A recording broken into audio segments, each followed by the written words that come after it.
News that impacts you and your community. 13 on Your Side Evening Plus starts now.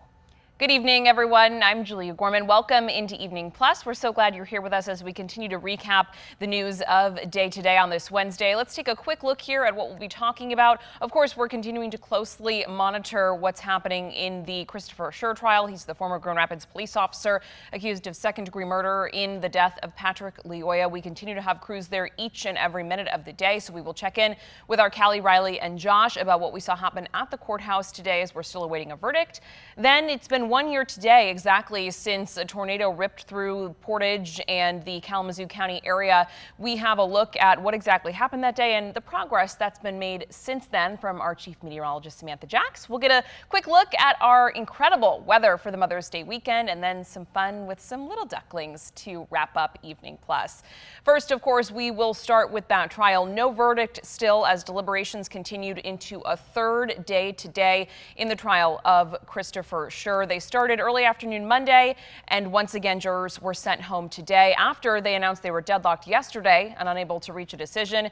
The judge at that point told them to keep working toward a verdict. Court has adjourned as of this afternoon. 13 on Your Side's Kelly Lichter is live in downtown Grand Rapids. Callie, it's really a waiting game at this point. Oh, it truly is, Julia. It feels like every single moment, whenever there's a little bit of movement or sound that could possibly come from that court feed, because again, we're seeing the same thing in the media room as people are seeing at home. You know, we think this is it, this is the verdict, and then it hasn't been for the past couple of days. And so really, like you've been saying, you know, it's just a waiting game. We will get a few minutes of heads up, so we've been told, just to, you know, be able to prepare for the verdict so we can bring it, you know, to the viewers live when we find that out. But again, we are not sure when that day will come. There is another day of deliberation tomorrow, and actually throughout the whole entire trial we were told that Judge Christina Mims would be gone Thursday and Friday this week, so we were kind of in a holding pattern all of today, thinking, are we going to have to adjourn and come back Monday? Is there going to be a replacement circuit or fill-in circuit judge who would come in for Thursday and Friday? But we were told around 4:45 p.m. today that Judge Mims will be in court tomorrow for another day of deliberation, and maybe we will see a verdict, maybe we won't. Not quite sure how this is going to go, but there's a lot of testimony and a lot of exhibits, evidence to go through. And, you know, after the jury got that jury instruction yesterday saying, please go back, deliberate, come up with a verdict. It seems like, you know, they're taking that instruction seriously and trying to find some common ground in this case, Julia. With one of our legal experts, Andrew Rodenhouse, and he kind of explained, you know, earlier today we were, as you mentioned, kind of in this holding pattern of, you know, okay, are we going to see a different judge? Are we going to see us waiting for a verdict until Monday, or rather for court to re-adjourn on Monday? And you talked with him today. We've got a clip from that interview just about kind of how that process works. Here's a look at that. When Judge Mims was reelected most recently, she has all this power over what happens inside her own courtroom. And so it's really difficult for any other judge to step in and make her do anything other than the Court of Appeals or the Supreme Court. And so she has wide discretion in her courtroom to make decisions like this. And nobody's going to look, any court reviewing it is going to have to give her what's known as a discretionary review. And so what they look for is what's known as quote unquote abuse of discretion. And so if she did something that would fall outside the range of reasonable outcomes, then it could potentially be an abuse of discretion. But if she, in her discretion, thinks that this is the best way forward and can easily articulate why, well, then it's gonna stand up. And so I think she can pretty easily articulate why she would do this. And frankly, it's because of the issues are complicated in this case. She sat through it for all these years, and it would be difficult for, if a jury issue arose where they had a difficult question, for another judge to then step in and say, hey, this is how we're going to proceed, when they maybe not familiar with all the facts of the case. Conversely, she could also very easily in her discretion say, look, I'm going to be gone for these couple days. I'll have another judge available. If we're just taking the verdict, then it wouldn't be a big problem. But she has that discretion, and she's making her decision that she thinks is the best way to proceed. And ultimately, if she can articulate why she's doing it that way, that's going to stand up. Kelly, heading into tomorrow, which is technically day 4 of jury deliberations, kind of 3.5, if you will, but day 4 that we've seen deliberations happen. It's very much so going to be the same as what we saw today until if and when we see a verdict.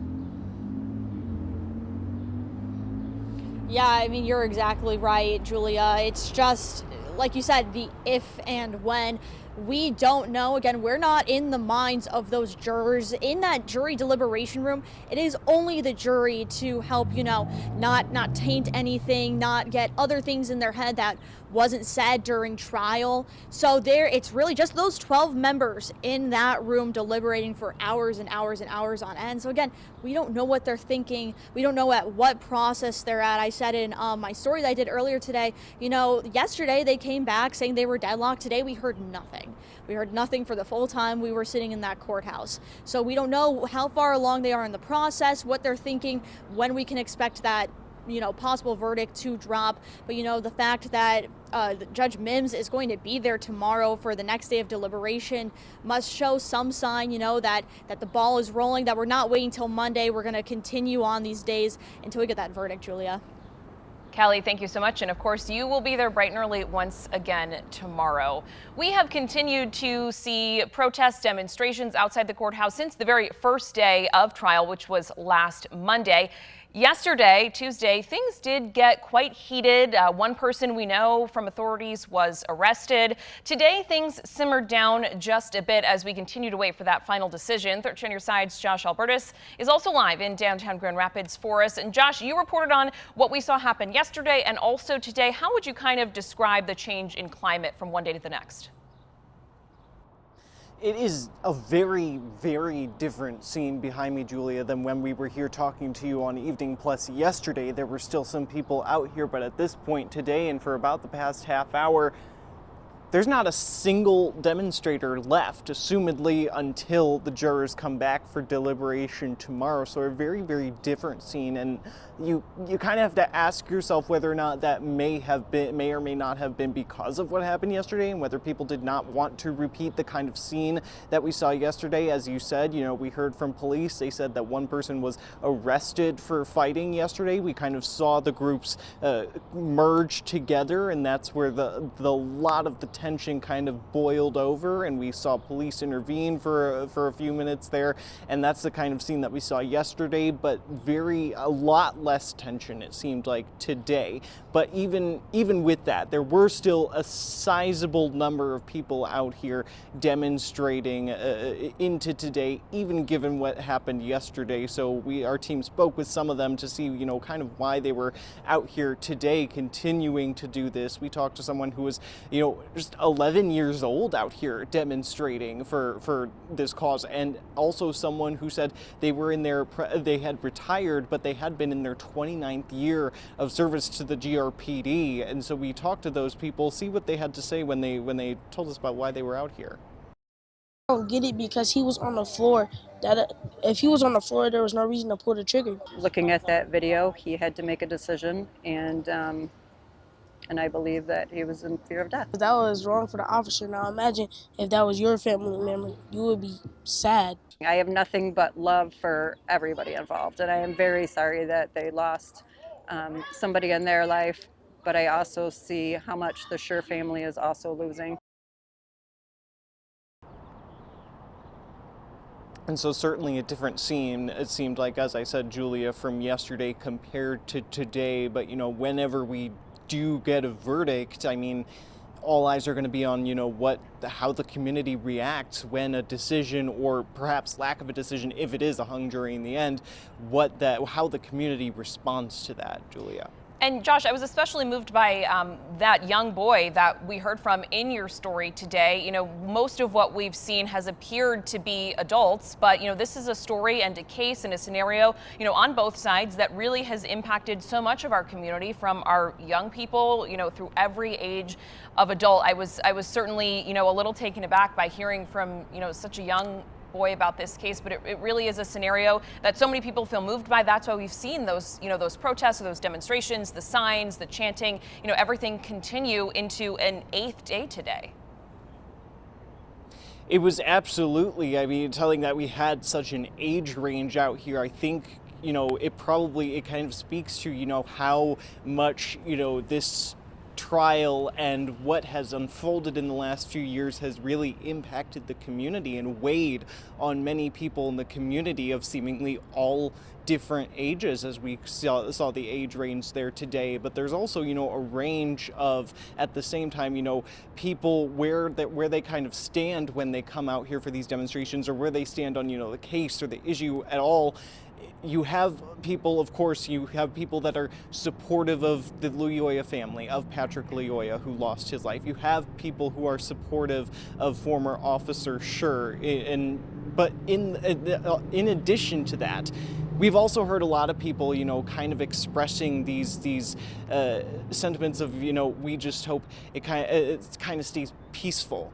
That the community can heal from whatever happens, and the community can pull together in the wake of this. But, obviously, I mean, we've been talking about it all evening. We still do not have a verdict, and how that is going to impact the community and how the community is going to respond to that is probably going to play a big role in how or when or if the community really is going to be able to come together and heal, with whatever way the jury goes.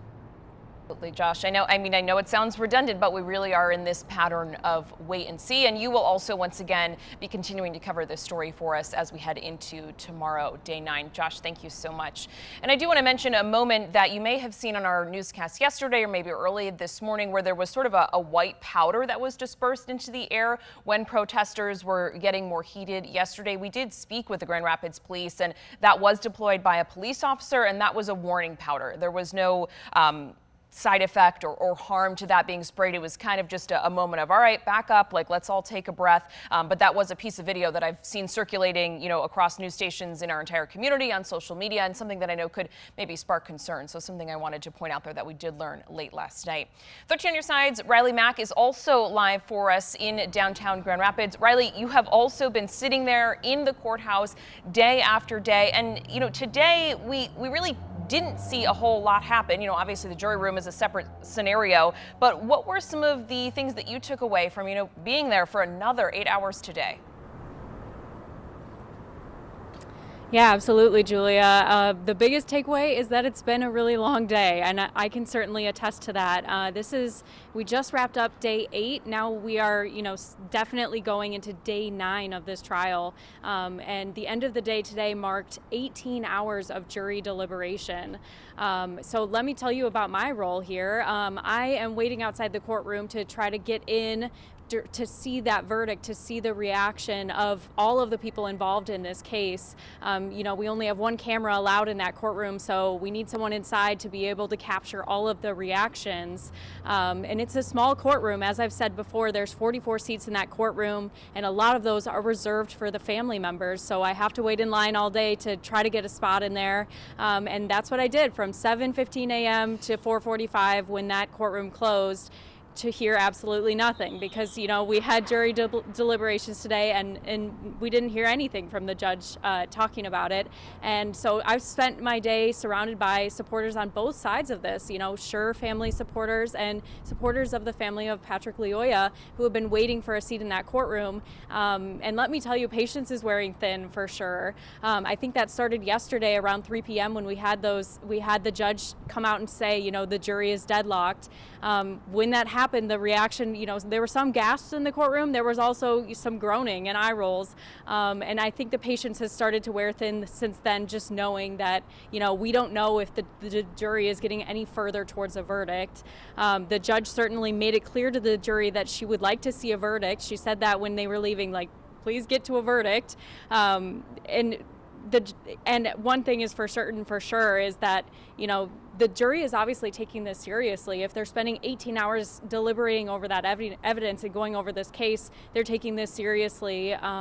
And I hope to see a verdict soon. I think everyone does. If it doesn't, we could end up with a hung jury, which means it's ultimately up to Kent County Prosecutor Chris Becker if he wants to retry this case. I don't think anybody wants to see this happen all over again.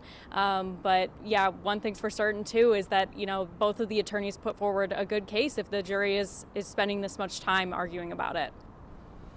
Riley, I so appreciate that analysis and kind of showing our viewers, what exactly is happening, just in processing what you guys are doing each day as we head into day 9 tomorrow. You will as well be there with Josh and Callie. So thank you so much for your reporting and your analysis this evening on Evening Plus.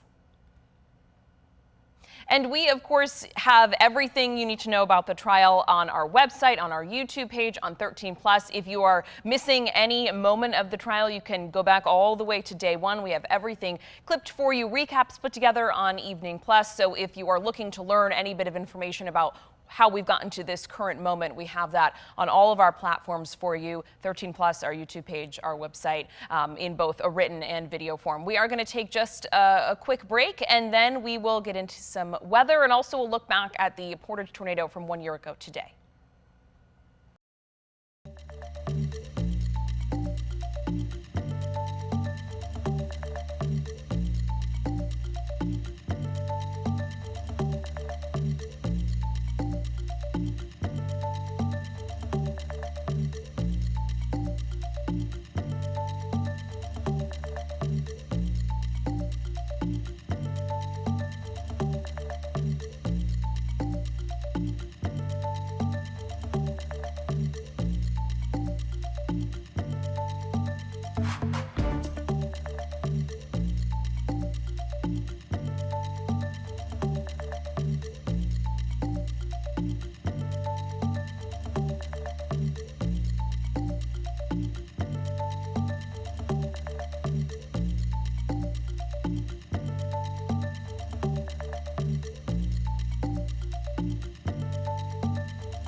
Look at that.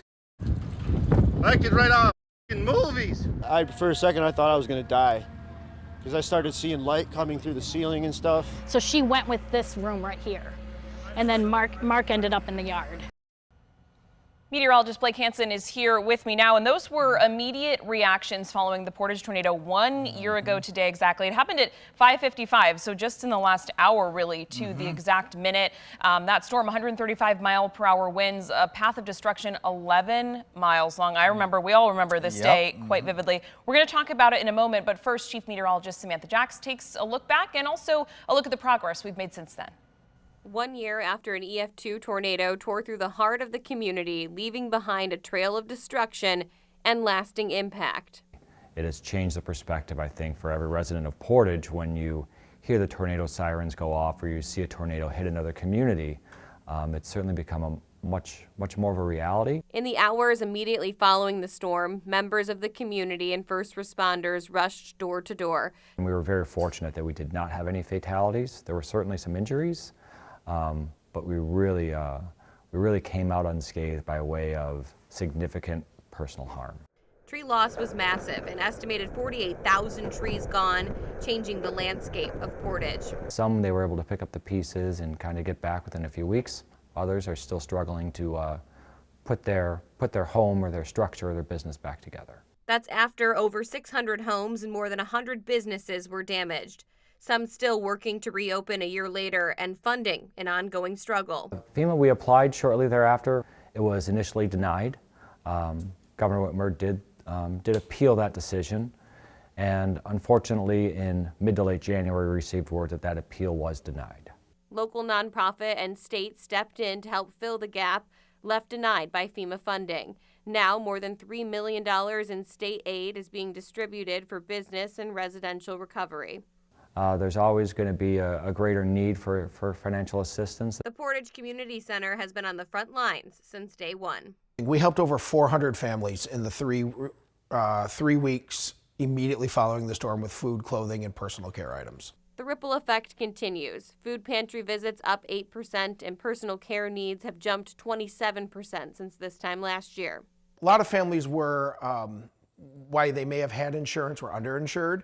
So there are a lot of out-of-pocket expenses, and things are just still tight for a lot of these families. Resilience stories are everywhere, adults and children who lost everything. And we have students in our after-school programs whose houses were completely lost. And dealing with trauma resilience, helping these kids deal with the trauma that they've experienced.